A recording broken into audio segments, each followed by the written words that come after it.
I went to school in Thunder Bay at Lakehead University, and during my time there I got to see Dr. David Suzuki speak via teleconference, and so it was a very inspiring talk, and he mentioned sort of the three things that are most important that people can do in their everyday lives to make a difference for the environment. So he said housing, transportation, and your food are the three things that you can take control of in your life to make a difference. So I didn't have any money to buy a car or do anything about a house, but I did have my family's farm, so I thought that would be the perfect thing to go back home once I was done school and start growing some food organically, because that's the most sustainable way you can do it.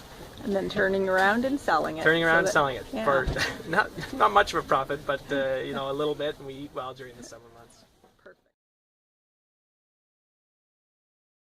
Well, I have anecdotal stories about all of the produce that I grow, but I would say that kale is one that I think it's kind of an interesting story. But in 2010 was my first year growing at the market, and maybe the year before, when I was researching and looking to get into organic gardening, I came across some video on YouTube about an organic farmer down in the States, and he was talking about how he could grow kale or he could grow broccoli. So broccoli you can harvest once and get a few bucks for per plant, but kale you can continue to harvest throughout the season, and you can get 3 to 4 times the amount of money off of a single kale plant than you could for broccoli. So I thought, I don't know what kale is, but I'll try growing it. And so that year I grew 2 big rows of kale, and I brought them to market every Saturday, and I was the only person that had kale that year, so needless to say I did pretty well in my kale sales. But now, 4 years later, 2014, everyone and their brother has kale, so it still sells pretty well, and people, they enjoy it. It's one of those superfoods, but for once I was kale. At one time I was kale king of the Woodstock market.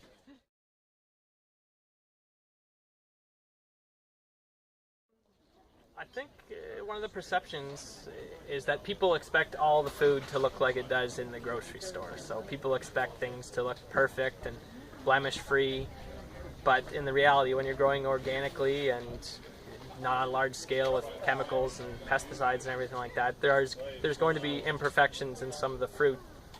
So that's certainly one of the things I'd like people to overcome, is just that, this is going to be tastier and better for you than anything you could buy at the grocery store. So. And it's just a blemish. Yeah, most it's often. a blemish. Yeah, generally people they've gotten used to what they see in the grocery store, so they have a hard time getting over food that doesn't look absolutely perfect. Come down and support your local farmers and local growers and everyone down here at the Woodstock Farmers Market, because there's a lot of good produce that is in season right now, and it's sweet and it's healthy and it's delicious, and it supports your local community. So why wouldn't you want to support us? It's also community building, isn't it? Yeah, really, it is a community event every Saturday at the Woodstock Market at the Woodstock Fairgrounds. It's a social event. It's not just an exchange of goods.